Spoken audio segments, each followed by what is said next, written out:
Thank you all for joining. I'm Brian Blaylock. I'm with the Historical Commission here. We also have, and I want to say thank you to Deb and Courtney there in the back for also assisting helping on this event. And of course, our speaker, Dr. Schaefer, for joining us this morning. So a couple things. If you have not already, when you leave, please fill out the sign-up sheet. Just with an email, you don't have to put your full name, but that way we can reach out with future town events. Put a lot of effort into hosting these, learning more about our community, and we definitely want y'all to be able to engage and join on future events. Lastly, if you're a tour guide and you want the tour guide credit, there's a separate tour guide sheet. Please make sure you fill that out so that I can send that to Livability with the City of Charleston. So a brief introduction. Dr. Benjamin Schaefer is a historian of early American history with a special focus on maritime conflict and society in the British Atlantic world of the 17th and 18th centuries. He has a PhD in early American Atlantic world history from the University of New Hampshire.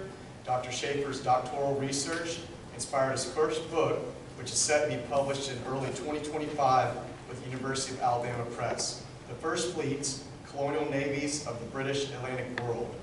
This book investigates how Anglo-American naval efforts against European, radical, and indigenous maritime threats informed the development of the American naval tradition on the eve of the American Revolution. Overall, his research is not limited to traditional military history studies alone, but also considers the wider connections between maritime conflict and larger socio-political issues in the Atlantic world, including diplomacy, slavery, economy, etc. In addition to this book, Dr. Schaefer has published work or has articles in press in the Northern Mariner and the South Carolina Historical Magazine. He also regularly presents research at conferences such as the McMullen Naval History Conference at the United States Naval Academy and the North American Society for Oceanic History, and many others. A kindly reminder, there will also be a lecture Friday, November 7th with Bill Cosgrove, a local historian, on Armistice Day, so please look into that. And we have some flyers over here for that event. With that, I'd like to thank Dr. Schaefer for joining this morning and dressing up in colonial attire. It was Halloween yesterday. Wear y'all's costumes. Come on. But if you don't mind, a hand and thank you, Dr. Schaefer. Thank you all so much for coming, and thank you, Brian, and for everyone in the Town Historical Commission and the library for having me, the C250 for having me as well. Can everyone hear me okay? All right. I have a loud voice, but I just want to make sure that acoustically y'all can hear me. So I'm actually dressed up in an 18th century kind of gentleman outfit that will be pretty similar to how one of the captains we'll talk about today, Simon Tufts. If you recognize the name Tufts, there's a reason for it. He was a member of the family that university dressed when he defended Mount Pleasant in 1775. He was in his 60s, I'm in my early 30s though, so I can't get too historically accurate to his impression. And yesterday, being Halloween, I actually dressed up as an opossum, so I didn't even dress historically. I, for once, dressed in a non-historical fashion. Thank you all for coming, and my mom for coming too, so even after being done with grad school, she still supports my continuing to help me learn. So today is not the exact 250th anniversary of the Battle of Hog Island, but it's pretty close. And this is the first engagement in South Carolina in the Revolutionary War, which pitted South Carolina's state navy. We were one of 11 states that had its own navy against the British Royal Navy. And I am going to give you kind of a brief overview of the battle, but I'm really going to focus more on the individuals who took part. Kind of everyone from civilians to soldiers, men and women, black and white, slave and free, well-known and not so well-known. So I'm trying to do a whole society view. Obviously, I can't get all 13 or so thousand people who lived in Charleston in one lecture, but we're going to try. Also, we'll talk a bit about the battle itself and why it's significant, and also I brought some props. So I have historical ADD. I don't want to hear someone talk for too long. I know you don't want to hear me talk for too long. So I did bring some props. I'll explain them near the end of the talk. Y'all feel free to handle any of them. With the exception of one of them in the very far corner, it is an original 1740s depiction of a Royal Navy ship, I'll hold that for you. But beyond that, everything else is holdable, including an original British button from a British uniform. So with that being said, I think that'll help illustrate some of the components of our talk. So, Battle of Hog Island, a little shameless, we'll get to that later actually. From 11th through 12th November 1775, the State Navy Schooner Defense, which is the name of the main flagship of South Carolina's Navy at the time, will battle with HMS Tamar and Cherokee, which were two ships of the British Royal Navy. This is happening, the first real force-on-force engagement in South Carolina during the Revolutionary War. So there is another battle that nearly takes the credit for that. Some of you folks who may be from the upcountry know this one, 96, which happens the same kind of 2-week period, but completely different context. That will be a few days later. So technically, Mount Pleasant and Charleston Harbor get the credit for the first battle. We also had the first battle in the Civil War happen very close to where this Revolutionary battle, and there's some eerie parallels, including the fact that it's the first battle of South Carolina being involved in a war, and there were no casualties. So, and the citizens of Charlestown all came out to watch it like it was a reenactment. So there's some interesting parallels that we'll see with Fort Sumter 407 years later. This is a nautical chart. I don't know, is Rob Schenck here by chance? Rob Schenck helped design a lot of the graphics, which are in an article version of today's talk that he did a really good job with. And he pointed out where the Battle of Hog Island was. It was where I know you all know where the Yorktown is, very close by the Yorktown. Hog Island itself, after the Civil War, ceased to really be a visible part of Charleston Harbor. And there is, if you're interested in the topographical history of Hog Island itself, which is part of Mount Pleasant history, Nick Butler with the Charleston Time Machine podcast did a really good podcast on it that you can find pretty easily on the library website. So without further ado, let's get into today's topic.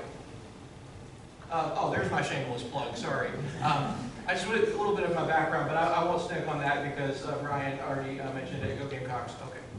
That's where I teach, USC. All right. So in the early months of 1775, Whig leaders in Charlestown were aware of increasing likelihood of war between the American colonies and the Crown. Like many other colonies, the colonists here built a temporary regional government to handle an increasingly volatile situation. And this government was tripartite. You had a provincial Congress, which is essentially a continuation of the colonial assembly that had been meeting. It's a legislature. We didn't have a governor yet, although we eventually will elect John Rutledge for president of South Carolina, as we'll see. There was a 13-member executive council of safety, and there was the secret committee, which was up to some shenanigans. So that was less an official part of the government and more of the directing force behind some of the revolutionary activities before the full Declaration of Independence will be adopted by, well, the South Carolina independence movement will be adopted in March of '76. So these are the elements of the early South Carolina government that will be fundamental in planning what happens in today's talk. They started forming these parts of the government even before we were aware that the first shots, that I won't get into the nitty-gritty of, but you probably already know the story of Lexington and Concord. The first shots heard around the world are heard in Lexington and Concord, Massachusetts, 1775. But folks here are already up in arms, especially in the Low Country. South Carolina may be one state today, but it was a place of very diverse regional backgrounds. The Low Country, where we are now, is typically going to be a little more patriot-oriented. Where I live, even though I grew up in Charleston, where I live now in the Midlands in Columbia, it was a bit of more of a loyalist stronghold. And you get some outposts up north that are a mixture of patriot and loyalist the further into the backcountry you go. So getting the support of the rest of the colony is going to be vital to men like William Henry Drayton, who's going to be one of the characters we talk about today. He's the head of the secret committee. So while these acts were revolutionary, I mean, we are seeing them designing a revolutionary government, there's not been any official battles here like there has been in Boston. By this point in Boston, you've had Lexington, Concord, Bunker Hill. They're at war. I mean, George Washington has already become appointed the commander-in-chief of the Continental Army. There is the workings of Continental Navy being put together in the 2 or 3 weeks I was just in Philadelphia, actually, to mark the 250th anniversary of the Continental Navy, which is very much a twin of South Carolina's state navy, so something we'll talk about today. So South Carolina has not yet had a battle, though it is getting perilously close to it for the reasons that we're going to see here shortly. Throughout July and August, South Carolina authorities do take military actions, though. For instance, they piratically seize a British ship off the coast of Beaufort called the Philippa near Bloody Point, near Defusky, if anyone here has been in that area. Despite it being near Bloody Point, it was actually a fairly bloodless battle. There was no shooting. In fact, even one of the American captains talked about possibly paying off some of the British sailors because he felt bad about seizing the gunpowder there. There was, Captain Lempriere will talk about not wanting to get in a fight unless it's necessary. So there's this moment where we're not quite sure if we're fully going to commit to a violent struggle like our New England brethren. But we are stealing gunpowder from the British. We are fighting the British. It's just not going to be a deadly clash until the autumn of 1775. The British called these American insurgents pirates, go figure, just because they're seizing a British gunpowder at sea. It is an act of piracy if you think about the pure logistics of it. So South Carolina in 1775, like I said, the best way to think of it is we've got the, just like today, you got the low country, you got the Midlands, and you got the more, in this period, sparsely populated upcountry, and increasingly into the top left corner, the Cherokee Territory and Catawba Territory. So we are going to see a lot of action here, but there are battles going on in the upcountry at this time, like the Battle of 96, which we talked, I briefly introduced. But I don't want to step on toes because there are plenty of programming coming up for 96. So let's get into our cast of characters. I'm going to avoid just focusing on the big name commanders because I've never liked it when military history did that. I like focusing on common people and the commanding officers. I think you need to see both. So I will start at the top like a pyramid and work our way down to sort of the common people, men and women alike, who were involved in this campaign. We'll start with the British, because why not? We'll start with the British. Lord William Campbell, our last royal governor. William Campbell was the son of John Campbell, the 4th Duke of Argyll, so he's from Scotland. His family history dated back to the 1500s, and he has a lot of connections to the British royal family. His family will support the crown during the Jacobite War, so he will be among the Scots who stay loyal to the British. In fact, the Dukes of Argyll played a role in combining the English and Scottish crown. So they are very, very, very royalist. They are very much tied to the British royalty. But William Campbell, when he's born in 1730, has a problem. It's a problem I share. He's a second son. If you're a second son, today that doesn't mean anything, but if you're a second son in 1730, you can't become the next Duke of Argyll. So what is he going to do? He goes to the British Royal Navy and becomes a very well-known captain, and he raises through the ranks of the British Royal Navy, becomes the governor of Nova Scotia. He's a little too ambitious there. He tries improving infrastructure. He gets to be very popular. He's a lot more caring for his populace than a lot of these colonial governors are. And he gets stationed eventually in South Carolina, falls in love with a young woman from the Izard family, which may be a familiar name to y'all, and he catches the South Carolina fever. He wants to become governor here. And when he hears that the post has been opened up, he requests the crown to move him here. And he does get that post, unfortunately, in 1775. A very good-natured man by all accounts, but unfortunately a man who was in the wrong place at the wrong time. And perhaps was, sadly to meet his fate because of his attachment to South Carolina. So I tend to be, I try to avoid subjectiveness, but I tend to be very sympathetic to William Campbell. He also intervened on behalf of a falsely accused man of color named Thomas Jeremiah, who was lynched by Patriot forces, accused of being a British spy when he had no connecting evidence of his guilt. And William Campbell tried, unfortunately unsuccessfully, to get him pardoned from being executed. So he was clearly trying to do the right thing when he got the chance to, but he ends up being on the wrong place at the wrong time as royal governor. He is forced out of his office, and he has to escape in the middle of the night with the protection of the guns of HMS Cherokee in the Charleston Harbor. The only bit of Charleston's royal government left is the 2 British Royal Navy ships which guard it. Let's talk about William Henry Drayton. William Henry Drayton very likely ran in some of the same social circles as our governor here. In fact, because the governor was married to Mary Izard, from the Planter family, the Draytons and the Izards would have known each other, probably even had some distant connections. So where is Drayton born? I'll let you guys take a guess. Well, you're getting too far out of the realm. Think more West Ashley. Drayton Hall. Drayton Hall, yeah, Drayton Hall. Sorry, that's my when is the War of 1812 question for you. I get my students with that sometimes. Sorry, but his family will be very well established rice planters and slaveholders. And he was a lawyer. He goes to Oxford, and he is a very intelligent young man. He marries well. He marries one of the wealthiest heiresses in the colony. He ends up making it into the ranks of the colonial government by the 1760s after marrying Dorothy Golightly, who was a wealthy heiress. And he will be in the Royal Council. At first, he's a loyalist. He actually opposes some of the earliest resistance to the stamp tax protests and some of the non-importation, but increasingly he gets disillusioned with the British government, and he does sort of slowly adopt patriot views, which gets him kicked out of the governor's council. So he's a convert. He does join the Patriot forces. By the time of our story with the Battle of Hog Island, he will be the biggest proponent of South Carolina building its own navy. So he definitely takes the Patriot side. He will also try to do a speaking tour around the backcountry. Does anyone know the ethnic group that mostly made up Columbia, Lexington, Congaree areas back in the day? It's the origin of South Carolina barbecue, I'll give you that. Yeah, they're German. What's the basic part of our barbecue?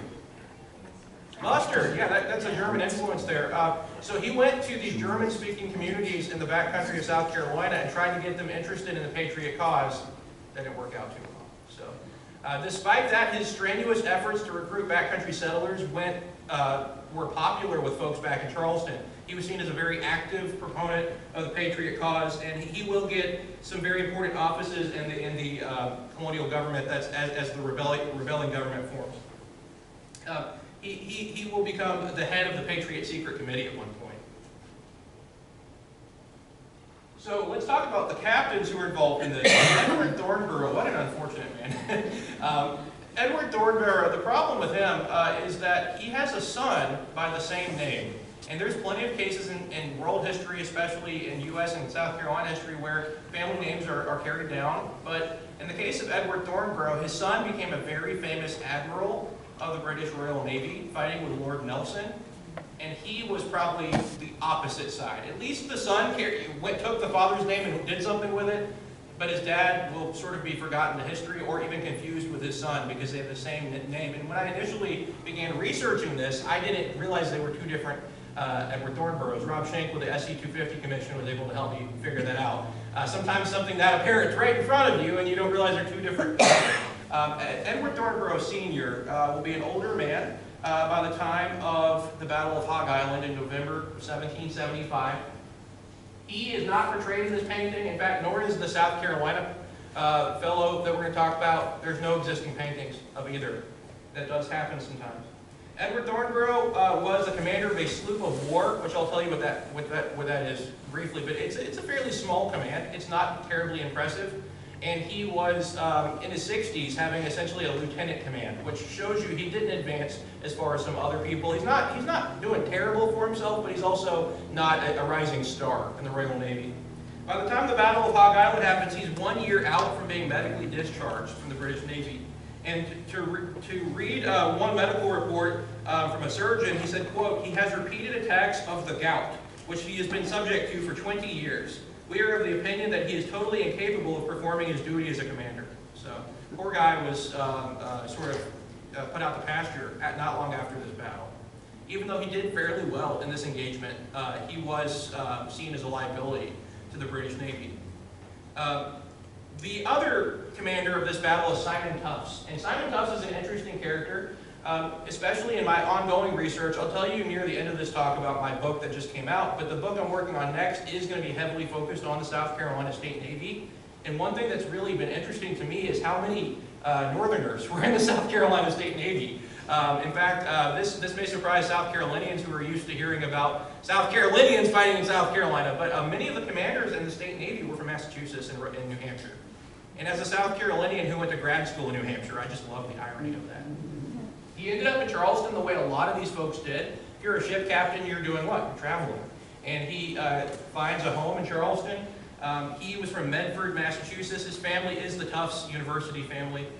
He was a mixture of just a sort of a carrying merchant. It's possible he was involved in the slave trade as well because he was a major slaveholder.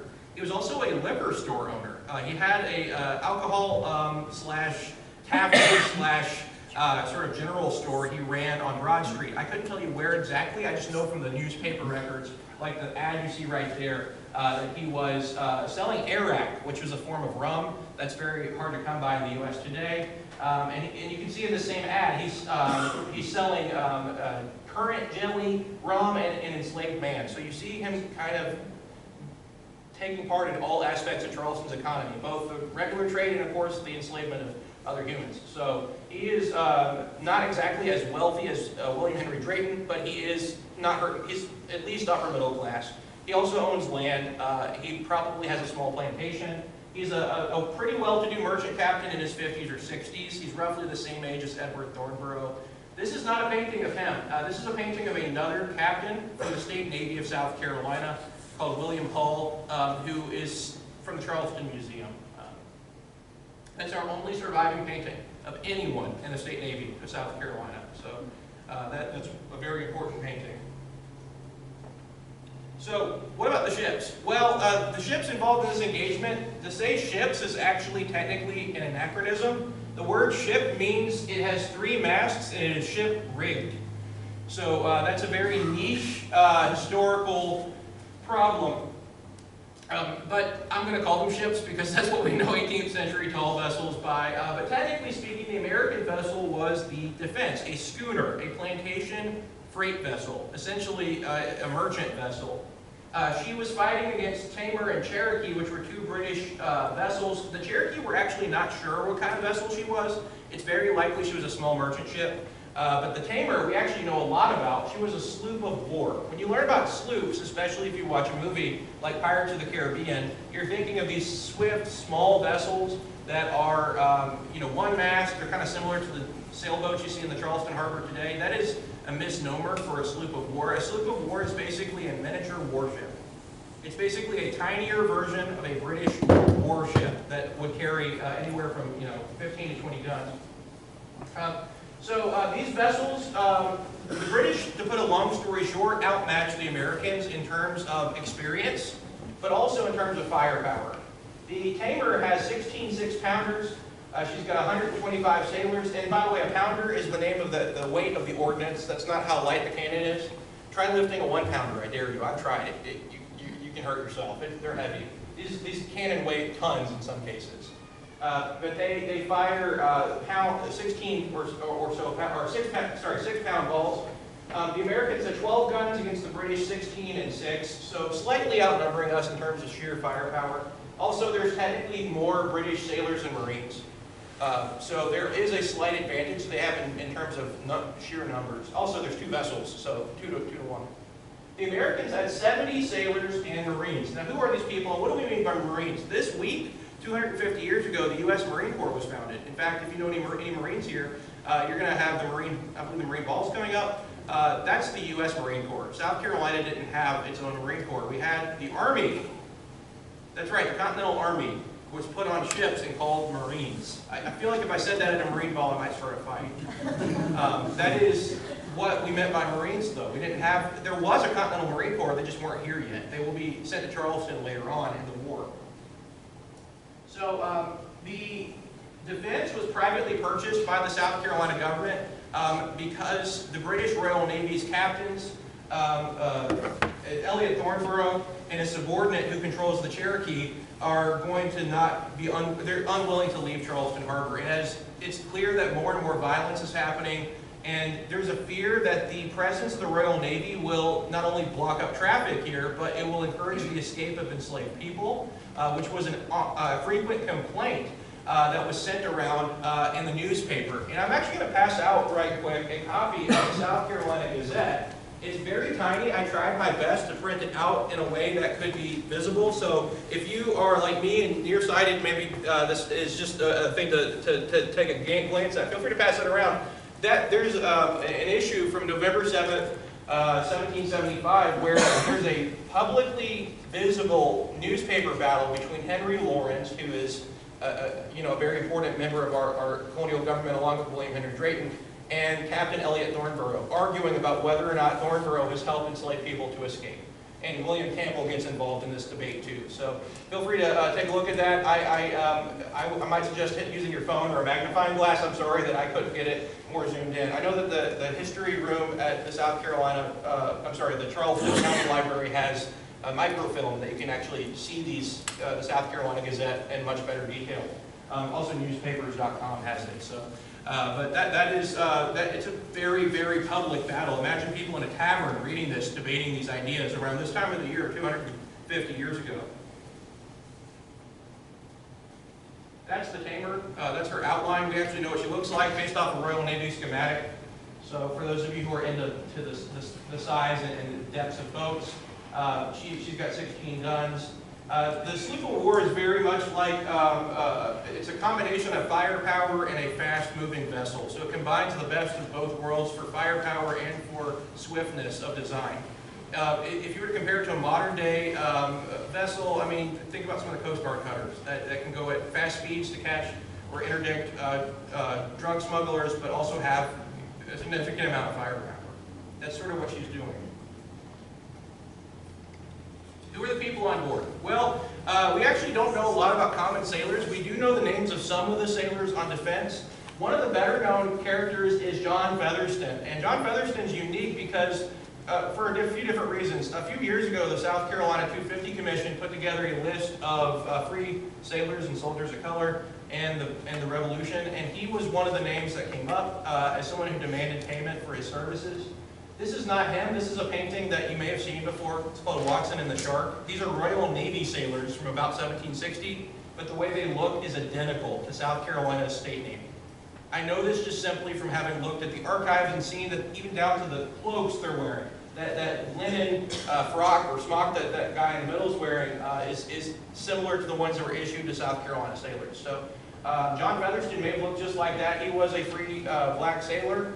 He was not paid by Captain Simon Tufts, and he goes to Governor John Rutledge, and he's persistent enough that he gets his back pay, which in a time period when slavery was going on, it's really astounding that he was able to campaign for himself. But who were the sailors? We know that they probably had a few different roles in Charleston.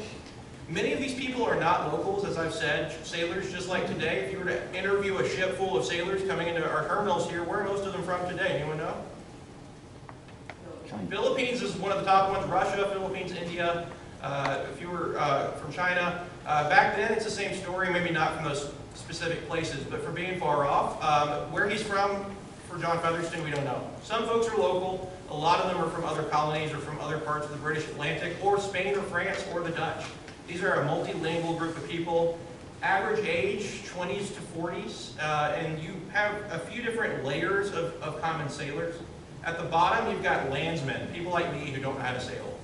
I don't know how I ended up being a naval historian who doesn't know how to sail, but I can talk about sailors. That's what I'm trying to do. You've got, at the middle rank, you've got your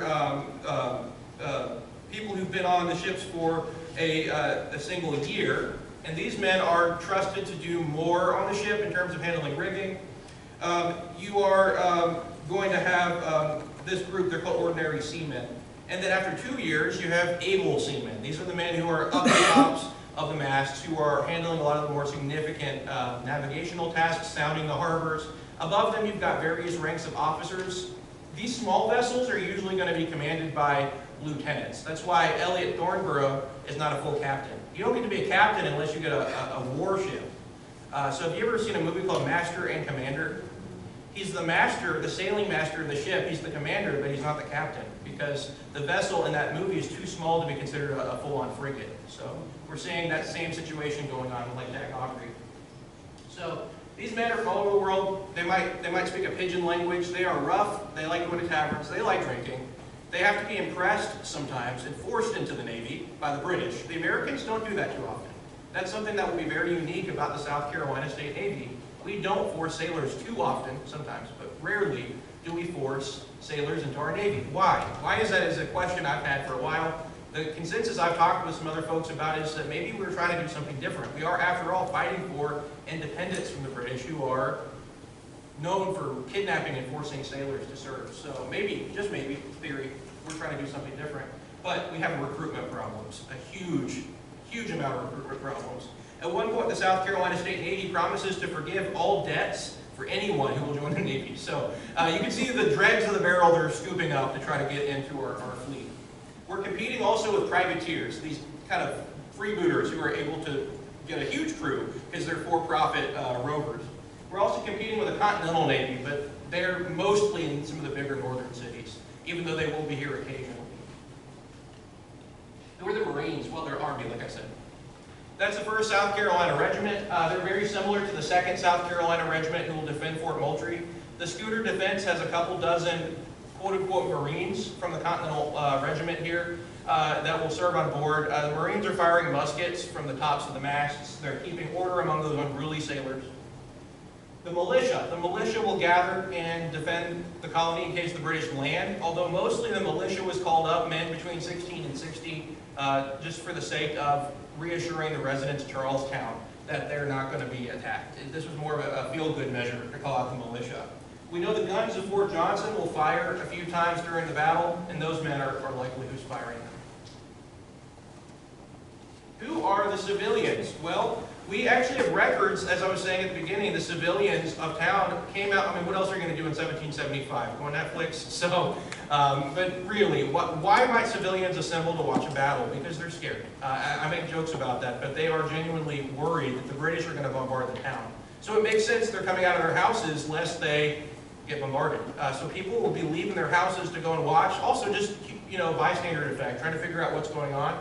The newspapers of the time report a sizable crowd near the waterfront of East Bay Street watching this battle, which they would have seen pretty well. But we also know the names of some individual civilians who likely had something to do with this ship or this battle. One woman rings, interestingly, from the records, and I to this day have not been able to find out who she was because there's a few different women with her name. Ann Holmes. Ann Holmes was paid by the South Carolina State Navy, which was established shortly after the Battle of Hog Island, and she will be paid for making the colors. She's paid for making the colors, which is the flag that was flown by the ship. By this point, the flag being flown by the South Carolina State Navy is probably the prototype of the Moultrie flag, that blue banner with a white crescent. Now, whether or not it's a crescent or a gorget is a debate I'm going to leave to folks in the SC-250 Commission, but this is the future of our state flag. She likely will be our Betsy Ross for the schooner defense. Who is she is a question that I've been unable to find in my research. There's a few contenders. She might be the relative of the wealthier Holmes family who you see portrayed here with Susanna Holmes B in this painting. She might also be the illiterate wife of a sailor. We actually know of an Ann Holmes who is the wife of a sailor who was involved in some property transactions. Whoever she was, she's representative of the women on land who were involved in the war effort who made the flag for this schooner that's going off to defend Charleston. Women will act as suppliers and contractors. We also have enslaved people who are working in the dockyards. Does anyone here know where the dockyards for repair of ships were in colonial Charleston? Right there, Hogcall. Hogcall, not far away at all. So this is a full community war effort. This is not just some well-trained sailors. These folks are civilians having learned how to build their own navy for the first time. So now let's get into the actual battle. After all that prep work for the actual battle. So why is the first battle of South Carolina and the Revolution happening right here, not far from Mount Pleasant? Well, throughout July and August of 1775, South Carolina authorities, both independently and in collaboration with our friends in Georgia, will organize various maritime tasks to try to seize gunpowder from the British. kind of mentioned that earlier. The Americans capture Fort Johnson on James Island. They also forced the British onto their own last remaining bastions of royal power, which are the what? The ships. So those two remaining warships. The British commander will overall be Lord William Campbell, who himself is a naval veteran, but under him, Elliot Thornborough. And they'll engage at first in a literary battle, like in the newspaper I'm passing around, which I regret is hard to read. For those who've been able to make it out, you see a literary battle between Henry Lawrence, who is an executive figure in the South Carolina government, and also William Campbell, arguing about whether or not the Royal Navy is trying to get reinforcements, whether they're encouraging the escapes of slaves, et cetera, et cetera. So there's this very strong fear among the locals that we're going to be blockaded, and that the social element of South Carolina society, being a slave-based society, will be upended by the British, just like Lord Dunmore in Virginia, by promising freedom to enslaved people, will be doing. So the British are not exactly very diplomatic. Henry Lawrence warned Thornborough, I'm reading a quote, "A Negro man named Shadwell, a mariner by profession, the property of John Allen Walter Esquire, is employed under your command." To which Elliot Thornborough replied, "You're villains." He called them, "You rascally villains." You can almost imagine a duel is about to happen with some of the language that's used. It's quite entertaining. And you can almost imagine a tavern atmosphere, people reading this, trying to decide what's going to happen next. Almost like you're scrolling through social media, looking at the opinions of important decision makers. So folks are able to follow this battle in real time simply by going to the local newspaper, which is very interesting to think about in 1775. The correspondents not only fought over whether or not the Royal Navy was sheltering runaway slaves, but also whether or not the British were seizing American ships from other ports and stopping them from coming into Charleston, and also whether or not they were going to get reinforcements. So this, you can see the tension like a kettle on fire starts to bubble up over time. Now, the Americans, by September of 1775, weirdly enough, around the exact same time, Congress is building its first Continental Navy, so we're seeing a twin organization here, decides to buy a few schooners from plantations. Schooners were the basic, they're Dutch design originally. The name is actually Dutch. They're a swift sailing vessel. Has anyone gone to the harbor and seen that tall ship we have here, the Pride, sailing around? That's a schooner. Very similar to what the Defense would have been. She could carry up to 300 tons of the Defense, so she originally was a property of a plantation owner who sold it to the state governor. Simon Tufts, a merchant captain, is given the task of essentially building a navy from scratch with tax money. Now, where do we actually see this fleet going into battle? The first battle is going to be Hog Island, and it happens in this upcoming week 250 years ago. This is a nautical chart. All of these numbers represent fathoms, so where the harbor is, 3 fathoms, it's roughly 18 feet deep, because a fathom is 6 feet. And you can see this is a kind of chart, just like today, if you look at a NOAA chart, what boaters have to consider when you're looking for shoal water or sandbars. And this is going to be where we see the battle happening, pretty close to where Patriots Point is today. So this is a painting of the actual engagement that was done in the 1960s by a maritime historian from the U.S. called Mark Myers. He is the only American maritime painter to get royal recognition, so I guess that's a good thing for a Revolutionary War painter here. He's in the Royal Maritime Artists Association.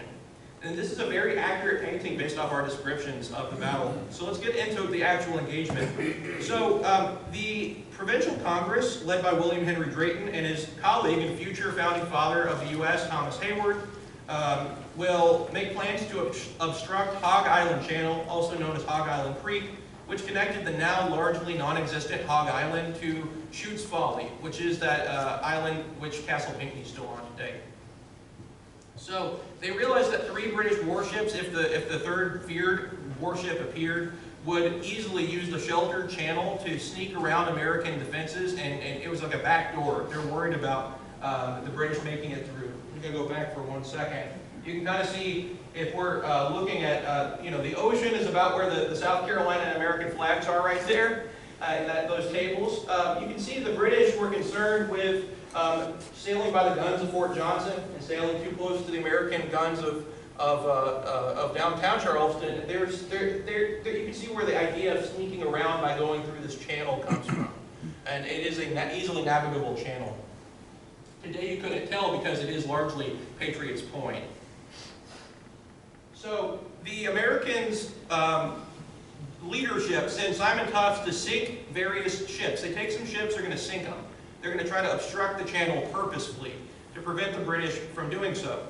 William Henry Drayton, I guess who by this point is eager to see some action, he wants to see the elephant, as they would have said back then, decides to go on the ship with those men. He's seen as a liability by other naval commanders, especially Simon Tufts, who hates him. They do not get along too well. Simon Tufts is very professional. He doesn't say anything about it, but we find out later that they don't mesh very well. It's sort of like a politician wanting to jump on your military expedition. When you know what you're doing, you can see where those heads are going to clash a little. But he has no choice. Drayton goes with them. And over the course of the 11th and 12th the 10th, 11th, and 12th of November is when we see our events here. On 10th November, Drayton joins Tufts on the schooner defense, and he oversees the sinking of 3 large schooners in that channel. Tufts chooses to remain on station throughout the night to finish the task, but throughout the task as sailors are trying to purposefully sink these barges in the harbor, and they are doing it with heavy sand. They're not having a whole lot of luck because the tide's going against them, and they start getting fired on by the British Royal Navy. This is where we start seeing the first hostile shots. Whether or not these were simply warning shots or attempts to kill them doesn't really matter. They're being fired on by the British Navy. And this is an armed vessel that can return fire. So we do see the beginning of actual hot engagement. So throughout this engagement, Drayton noted the miraculous lack of any American casualties, and he reported the British shots, quote, 1 shot under his counter, 1 in his broadside, a 3rd which cut his fore starboard shroud, which is all to say that the rigging of the schooner defense and some of the less important parts of the woodwork are getting slightly damaged. It's like a fender bender. So it really is, if you think about it, like Fort Sumter, where you have that 18 or 20-hour bombardment and no one gets killed, which is uncanny considering how deadly the war is going to be after. That's not to say the men weren't at risk, but there is a string of luck or somebody watching out for them in this particularly early engagement. Drayton maintained that the officers and men, I'm quoting him, the officers and men on board, although in general new in the service, displayed the greatest cheerfulness, tranquility, and coolness during the heavy fire. So there, yes? In this painting, the ships that are behind the defense, are those the ships that would have been being sunk in the... That's right. Yeah, they bored holes in them, and they're filling them with sandbags, and it's a very laborious task. Imagine trying to do that in the modern day with Charleston Harbor being as choppy as it is. They're trying to do that while getting shot at. I couldn't imagine the stress they must have been under. That must have been very much like being bombarded in a World War I trench. I can't imagine it being too much different. So that is, yeah, those are the ships they're going to try to sink. So this is my favorite part of the story. Drayton says, the inhabitants of our metropolis were in general spectators of the cannonade, which is to say people were trying to be nosy and watch the battle. So, I don't know about y'all, but I would have been watching the battle. I'm nosy, I like to see what neighbors are up to. Did they take bets on the winner? I wonder. If it were me, I would have bet on the British. As we're going to see, nobody won. It was an inconclusive battle, which is appropriate for... we weren't fully sure if we were going to declare independence or not yet, so it makes sense that our first battle is a little non-committal. So the Americans portrayed, especially William Henry Drayton, who the minute he gets back on shore goes to the newspaper and starts telling his version of events. He wants to be ahead of the spin and tell people how brave his men were. The British have a different version, and I actually got to see the British version. It's already been published. I'm not claiming I discovered it. It was published in the Naval Documents of the American Revolution, which were published by John F. Kennedy and his administration 60 years ago. But I got to see the original ship log when I was doing some research in London this summer, and it was really a lot of fun. So I'm going to show you all a picture of that ship log. Since we saw the American version of events, essentially where our guys were brave, they were being shot at, they had a stressful job, but they somewhat successful. They sunk some hulks. They didn't sink some others, but we spun a good kind of mediocre story into a victory, right? The British have a much more, as you can imagine, I'm not going to ask you to read all of this, but I'm going to read a little bit of it for you. a much more mundane estimation of the American defense. This is Edward Thornborough, who can imagine by this point he's sitting at his hard desk in his cabin dealing with gout, probably late at night trying to write this in his ship log. So the British version, Thornborough recorded on the 11th of November, little wind and clear. 4 p.m. came down Hog Island Creek, a large schooner with 14 guns manned with rebels to protect these 3 old vessels to sink somewhere in the harbor.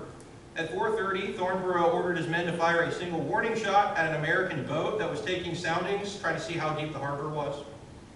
In response, the defense, quote, fired 4 shot at us, and we returned several at them, but fell short on both sides.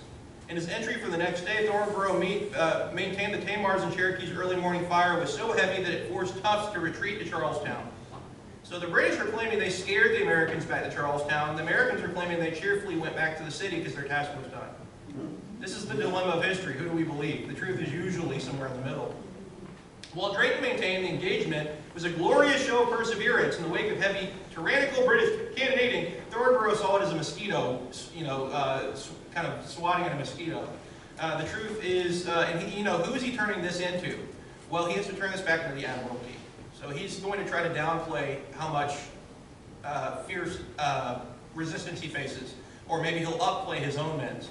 Whereas Drayton's doing the opposite. He's trying to convince the citizens of Charleston this is the glorious moment of the first fighting against the British Crown in South Carolina that everyone was simply waiting on to happen. So this is 2 different versions of the same inconclusive battle. Now you may wonder, is this anticlimactic? I argue no. No one got killed, sure, thankfully. Unfortunately, thousands of people will. In fact, they say South Carolina is the state with most casualties out of any.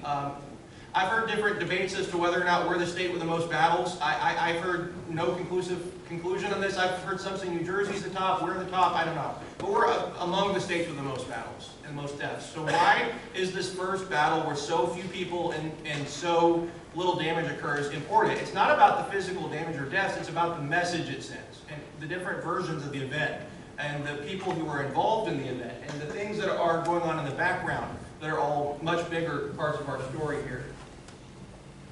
So what are some legacies? It seems that Whigs in Charlestown will share Drayton's enthusiasm. Historian Harold Mouzon reports that, quote, Mr. Drayton came triumphantly ashore amid the plaudits of spectators. It was Sunday, and there was a jubilant service at St. Michael's in which the Protestant equivalent of a Te Deum was sung. So you can tell the Americans are definitely spending this. After which the Provincial Congress met and publicly thanked the officers and men. By the end of the month, locals had finished the original mission of obstructing the harbor. Unfortunately, whatever post-battle pride locals had would be tempered by infighting between Drayton, who was a bit irascible, and some of his fellows. Drayton decided he liked battle so much that he wanted to command a ship. And when they get a ship called Prosper, which you see in the middle here, Drayton asks to be appointed the commander, even though Simon Tufts, as a battlefield promotion, had been just given it. A little bit of tussling there. Here's another problem. Drayton didn't know how to sail. Did not know how to sail.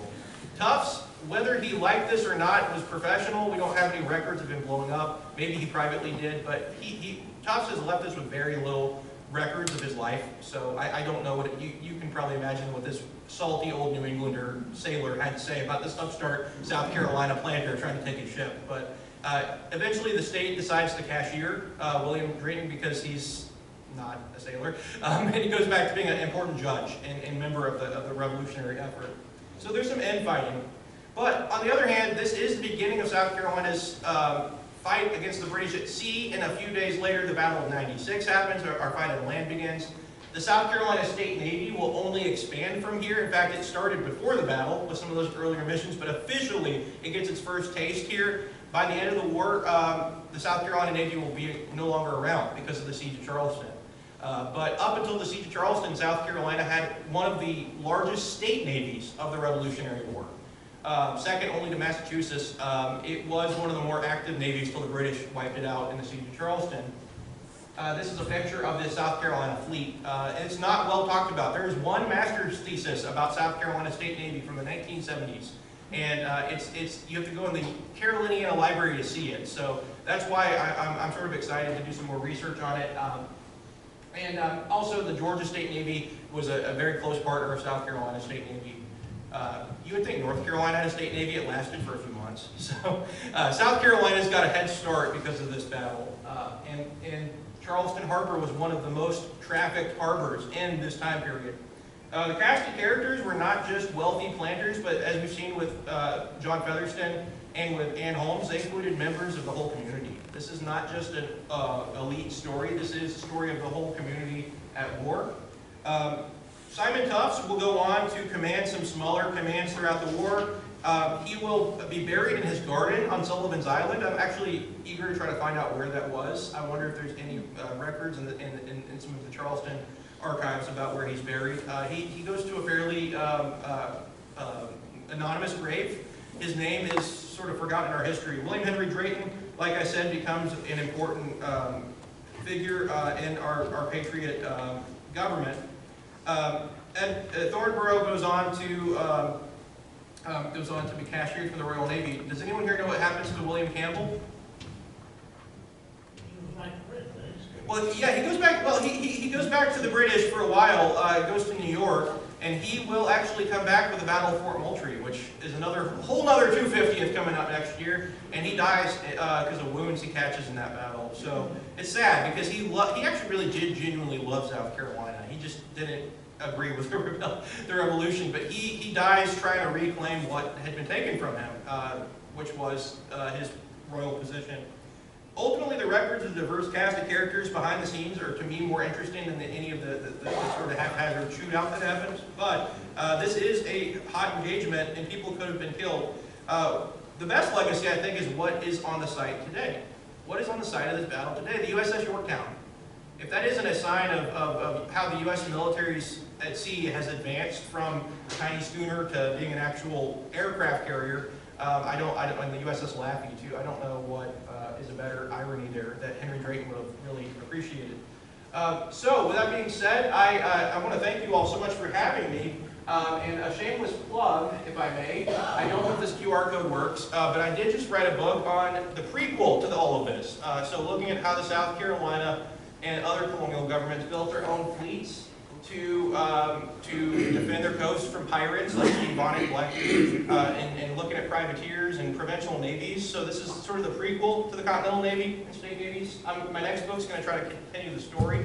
But if anyone's interested, there's an Audible version. There's I don't have any copies on me, but there is versions you can get online. Also, if you are interested in dressing funny clothing like I am, a few friends of mine and I have a very laid-back living history group that we don't do the battles, so we're not going to be firing muskets, but we do school presentations and museum presentations. We're called the Carolina Navy Reenactors. You can follow us on Facebook. We're a small group, but we're pretty active. We'll be at Camden this coming week. You will be too, right? So, Camden, be there, be square, big battle. Now, I do want to bring up a few props over here, and then I'll see if anyone has any questions, and please feel free to come up and take a look at these. Does anyone know what this is? You would think so. You would think so. It's an octant. It's related to this. It's the uncle of the sextant, and the use is pretty similar. It's a different degrees. I would be lying to you if I said I could use this on a boat. But essentially, you're looking at high noon. You're trying to find your latitude with this, and this does the same thing the sextant will do. Sextant doesn't get popularized until the Revolutionary War, and it's obviously still used today. The octant was created 30 years earlier, so this is essentially the version of the sextant that would have been used by men commanding these vessels in Charleston Harbor. Feel free to pick it up and look through it. It is from a modern reproduction. It's not original, so that's why I don't mind if you pick it up. It is a little fragile. This is a sundial compass, would not have been used at sea at all. But it's very similar to the larger ship's binnacle compasses you would have seen. I've got some naval charts. Feel free to flip through this binder. I also have something that I do know how to use. It's called a quadrant. Christopher Columbus used this when he landed in the New World. This was used going back to medieval Greeks, Portuguese, and Arab sailors, and it's very easy to use. You find Polaris, you can make your own actually. You look through these two holes, you find Polaris, and wherever that lands is your latitude. Because we're at 32 or 33 right now, and it does actually work. So you can look up how to make your own quadrant. They would have had these too, but by this point, we're switching to more of the more well-known mirror systems of navigation. I also have an original button from the British regiment that was in Charleston. You can hold this if you want. I'll hold this up for you to look at. This is a depiction of a British Royal Navy frigate, which would have been here before the Revolutionary War. There was none in Charleston during this battle. This is from 1745, and there's a copy of John Adams's, this is a reproduction, Rules and Regulations of the Continental Navy. Feel free to flip through this. It was written pretty much this time of the year, 250 years ago. And anyway, I want to thank you all so much for having me. Please feel free to come up and take a look at any of this, or is there any questions? I'm happy to answer them. Thank you.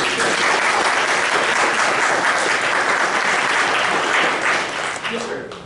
Was Charleston considered the most economically advanced city during this time period, more than Boston and New Orleans and all these other cities? Well, New Orleans is a bit of a backwater, still kind of a French/Spanish port. New Orleans is going to overtake Charleston in the 1800s. By the time of the Civil War, Charleston was a decreasingly less important port. In this period, we're at the top of our game. I don't know if we're considered the most active port, because I think Boston and Philly would have been more active, but in terms of overall wealth, 9 of the 10 wealthiest Americans were planters. So Here? Here, like Henry Lawrence, yeah. So in terms of the overall, like, what people are worth, in terms of those slaveholders, yeah. In terms of traffic, I don't think we're outgoing Boston, but we're up there. We're the 4th largest city with about 13 or so thousand people in this period. Yes, sir. When was it that the British outlawed slavery? 1830. So they get rid of the slave trade earlier, just like we do with the 1808 grandfather clause. But they buy out a lot of the planters in Jamaica. About 1830 or so is when they grandfathered out. The British Navy said encouraged the enslaved folks to get on the ship. They did, yeah. Just a war measure. It wasn't out of any altruism. I'm sure there were some people. I think William Campbell probably was. I'm not an expert on William Campbell, but my hunch, just from what I read about him, is that he had questions about slavery. But his wife was an Israelite, so I mean, you know, some of that money he got a dowry a little bit from it. They're not so much against slavery as they're against the Americans rebelling. Just like early on in the Civil War, before the Emancipation Proclamation happens, and that is a showing of a shift. There is earlier Union troops, Union generals that will free enslaved people as a war measure, and then eventually that turns into the emancipation. And you see the same thing in the British in Virginia. Lord William Campbell, who's another Scottish governor, he is not against slavery, but he himself owns slaves, but he creates a regiment of black soldiers called the Ethiopian Regiment, and he promises freedom to any slaves who run away as a deterrent. But what that does, rather than helping, it actually angers a lot of white planters and radicalizes them. So a double-edged sword there. It's a good question. Yeah. What role does you mentioned the secret society, what role did they have? Were they funding? So they're sort of, my understanding is that they're, I'm going to go back to that graphic for a second. They're a lot of the same people. Just like today, you can be in the agricultural committee, you can be in the military, various military subcommittees. My understanding is that the secret committee is a group of men who are in the provincial congress who they're making the moves about, okay, we need to send activists to go and seize the armory. We need to go and it seems like they're the same men who are just operating a little more militarily than the provincial legislature, which is dealing with taxing or roads. It sounds like they were the strategic thinker. They might have been, yeah, they might have been. I would actually like to learn more about that. I to be honest with you, have not read deeply into the history of the secret committee. They sound really interesting. By March of '76, South Carolina gets rid of this system, and they have the outline of what we have today, which is a governor. At first it was called a president, but they later said governor, and a two-house legislature. That is, but in the first few months of the war, we have this kind of network running things. Sounds a lot more fun than having a traditional government, but the secret committee sounds like something you probably don't want in a healthy democracy. So they just the first months of a revolution, it makes sense to have one. Yeah. Did Governor Campbell live here in Charleston, and if he did, where? He did. He was at Water Street. Tour guides here. I'm going to phone a friend. I know there's some tour. Was it Water Street? Lower Meeting Street. Lower Meeting Street. Water Meeting Street. The saucers live there now. Okay, all right, so the house is still around, though. Yes, yeah, Okay. very much so. I knew he lived somewhere in the historic downtown. They actually escaped out of the back, because the creek came to the back of the home, and when things were heating up just before the battle settled and died, they actually embarked back to the ship in the harbor from a little dock behind the home. That creek, of course, has been filled in since, but it was on the water back then. That's why I thought it was Water Street for a second, because I knew they had that creek going It's in. in that same vicinity. Okay, thank you. Yeah, so it is, he did live here for a short while, but he got out of Dodge when he, and it's unfortunate, because you think about it, this guy was actually considered by the Canadians to be a really good governor. Had he come 10 years earlier, he might have actually been a genuinely popular governor, but you go in the middle of a revolution as the representative of a king, it doesn't matter if you're a prophet, you're not going to be welcomed in that colony. So he had that issue against him. Also, he defended a man who was falsely accused of being a spy, who was a free black sailor, and that made him unpopular too with some of the planters. Yes? The boats that were sacrificed to blockade were those volunteer? I don't actually know if there are, so there's two possibilities for those. We see both of these happening in South Carolina history. This happens a lot.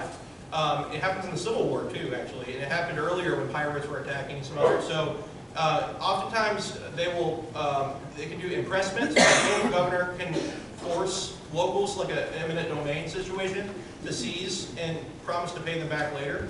Or they could have promised payment up front and said, hey, we're going to pay you back if you've got any leaky, I always picture it like those NPR commercials where if you've got an old car that you can get rid of and help, you know.